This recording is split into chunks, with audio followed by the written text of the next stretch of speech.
பார்க்கறது என்ன தெரியுமா? சுமோகர், டாட்டா சுமோகர் பார்க்குறேன். அப்போ என் பையனுக்கு தெரியாது, ஒரு அவங்க நினைச்சிருப்பாங்க டேடி ஏதாவது காசு நினைச்சிருப்பாங்க, அதான் கார் பார்க்கறது அவங்க பயங்கர இன்ட்ரெஸ்ட். நான் எப்போ சொன்னாலும் சொல்லுவேன், டாட்டா சுமோகர் ஆண்டவர்கிட்ட கேளு, நம்ம ஊழியர்களுக்கெல்லாம் போனோம், ஆண்டவர் தருவார்னு கேளு. இதை கத்த விட்டு கவனிக்கிறேன். நீ நினைக்கிறீங்க சின்ன காலக்ஷேஷத்தை கூட ஆண்டவர் கவனிச்சுட்டு இருக்காரு. உங்கள் அருகாமையில் நீங்கள் அறியாத ஒரு தெய்வம் உங்கள் அருகாமையில் நின்று கொண்டே இருக்கிறார். நீ கால்வெசிட் பண்றதை கத்த கவனிப்பா. ஏற்ற நேரத்தில் உங்க கையில் கேட்டிருக்க கூட மாட்டேன், கத்த தருவார்.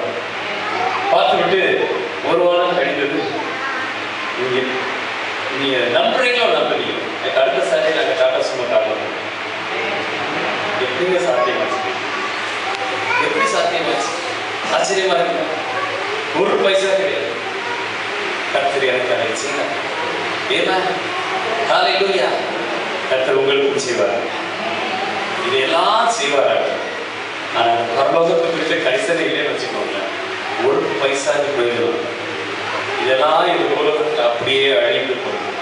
நீங்கள் ஆண்டவருக்காக என்ன செய்கிறோம் அதாங்க உங்களுக்கு கூட வரும். ஹல்லேலூயா, ஹல்லேலூயா. கர்த்தருக்காக என்ன செய்றீங்க, ஆண்டவருக்காக என்ன செய்றீங்களோ, உங்கள் பெட்டியில் நம்ம வயிற்று கொண்டு தூக்கிட்டு போகும்போது நம்ம கூட வர்றது அதாங்க. பிரைஸ் எல்லாம் நான் கற்பனை பண்ணி பார்க்குறேன். நான் அப்படியே படுக்க வச்சு அப்படி பெட்டியில் தூக்கிட்டு போய் நான் ஆவிக்குள்ளாக தேவனுடைய சமூகத்தில் இருக்கும்போது இன்றைக்கு நான் ஆண்டவருக்காக ஓடின அத்தனை ஓட்டங்களும் என் கூடவே வந்து நிற்கும். ஹல்லேலூயா, ஹல்லேலூயா. சந்தோஷமா என் அருளாதரனை வரவேற்கிறார். இந்த அனுபவம் எத்தனை பேருக்கும் காணப்படுகிறது? ஹல்லேலூயா. நான் ஒண்ணு சொல்லுவேன், இங்க கண்ணை மூடா இங்க கண்ணை தர. Price the Lord. ஹல்லேலூயா. சகலவற்றையும் கர்த்தர் எனக்கு கொடுத்திருக்கிறார். அதிலே நம்பிக்கை நான் வைக்க வேண்டும். ஒன்றே ஒன்று, என் ஆண்டவருக்காக எதையாகிலும் நான் செய்வேன். இன்றைக்கும் அந்த துடிப்போடு தான் நான் வந்திருக்கிறேன். ஹல்லேலூயா. இதை உங்கள் கரிசனையில் உட்கர்ந்தார். from the bottom of your heart உங்களுடைய இதயத்தின் ஆழத்தில் ஒரு அடித்தளத்தை போடுவீர்கள். என்ன இருந்தாலும் இந்த பரலோக ராஜ்யத்தை நான் சுதந்திரிக்கணும், இந்த உணர்வை உங்களுக்குள் கொண்டு வர. ஹல்லேலூயா. கர்த்தர் நித்திய ஜீவனை நமக்கு தருவார். இந்த பூலோகத்தின் அத்தனை ஆசீர்வாதங்களையும் தருவார். அது மாத்திரமல்ல, இன்றைக்கு மறைக்கால் பரலோகத்தில் நம்மை கொண்டு போய் சேர்ப்பார். கண்ணதாசன் பாடா, வீடு வரை உணவு, வீடு வரை மனைவி, காடு வரை பிள்ளை, கடைசி வரை யாரும் சொன்னாங்க. ஆனா அவங்க சொன்னாங்க இயேசுதாங்க. தெரியுமா உங்களுக்கு? நம்ம பிள்ளைகளை தமிழ் புக்கில் போய் படிச்சு பாருங்க. இயேசுதாவியான ஒரு செய்தி இருக்கும், ஒரு கவிதை இருக்கும் பாருங்க. அதுக்கு கீழே யாருன்னு பாருங்க, நம்ம கண்ணதாசன் தான். அவர் கவிஞர் கண்ணதாசன். அவர் அமெரிக்காவில் பெட்ல படுக்கும் போது இயேசு அருளாளர் இயேசு சிலுவையின் காட்சி அவருக்கு காண்பித்து கொடுத்தார். நீ எழுதிட்டு தாண்டா சாகணும், யாரும் சொல்லிட்டு நீ போக முடியாது, தப்ப முடியாது, நீ நான் தான் சொல்லிட்டு எழுதி அந்த படுக்கையிலே அவர் எழுதினார். இயேசு காவியம். அவர் தான் தெய்வம், அருளாளர் இயேசு தான் தெய்வம். அப்படின்னு பூலோகத்தில் நம்மை ஆசீர்வதிக்கும் தெய்வம், பரலோகத்தில் நம்மை கொண்டு சேர்க்கும் தெய்வம். எப்ப தெய்வமா செய்வாரு? கிரியைகள் நன்றாக இருக்கும். தேவனுடைய வார்த்தைகளை பர்ஃபெக்டாக நீ கடைபிடிக்கும் போது கர்த்தர் இத்தனை காரியங்களையும் ஆண்டவர் தானாக கொண்டு வந்து சேர்ப்பார். கண்களை கொடுப்போம், கர்த்தரை நோக்கி பார்ப்போம். முடிந்தவர்கள் முழங்கால் பண்ணிவிடுகிறோம். இல்லை எழுந்திருப்போமா? எல்லாம் எழுந்திருப்போம்.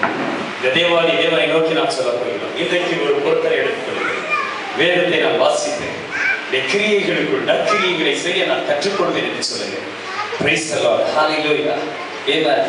ஒரு ஹிந்து காலேஜில் இரண்டு ஒரு காலேஜினை செலிப்ரேட் பண்ணாங்க. கண்களை மூடி தேவனை நோக்கி பார்த்துக் கொண்டிருக்கிறது. இந்த பிரசன்னம் இறங்கி வந்து கொண்டிருக்கிறது. காலேஜினை செலிப்ரேட் பண்ணுவதற்காக அவர்கள் ஆயத்தப்படுத்தின போது இறை வணக்கம் பாட வேண்டும் என்று இரண்டு சகோதரர்களை, இரண்டு ஸ்டூடெண்ட்ஸை கூப்பிட்டார்கள். அதில் ஒன்று ஒரு இந்து மாணவன், இன்னொருவர் ஆண்டவரை ஆராதிக்கும் ஒரு கிறிஸ்தவ மாணவன். நாட்கள் வந்தது, மிகவும் ஜாக்கிரதையாக கேளுங்கள். நாட்கள் வந்தது, ஆடிட்டோரியத்தில் பிரின்சிபல், ஃபவுண்டர்ஸ், அத்தனை ப்ரொஃபஸர் வந்து கூடியிருந்தார்களா? ஏன் தெரியுமா?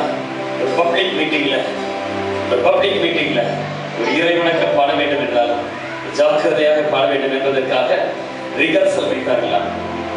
இத்தனை ஆபீசர்ஸ் மத்தியில அந்த இந்து மாணவனை கூப்பிட்டு கேட்டார்களா, நீ என்ன பாட்டு பாட போறேன்னு கேட்டாங்க. அவன் எல்லாத்தையும் பார்த்து பயந்து போய் பாடல் இல்லை என்று சொல்லி உட்கார்ந்து விட்டார்.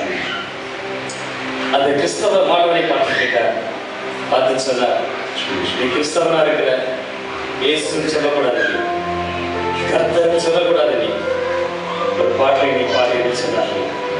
அது சொன்னாங்க, பாடினாங்க. எப்படி பாட்டா தெரியுமா? எல்லாவற்றிலும் மேலானவர், எல்லோரிலும் பெரியவர்,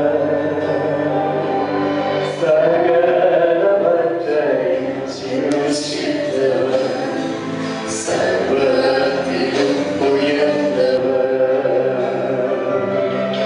எல்லாவற்றிலும் மேலானவர், எல்லோரிலும் பெரியவர்,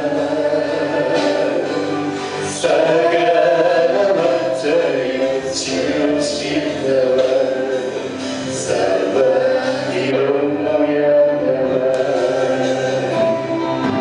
உம்மை போலே தெய்வம் இல்லை, நீரே நீர் மாத்திரமே.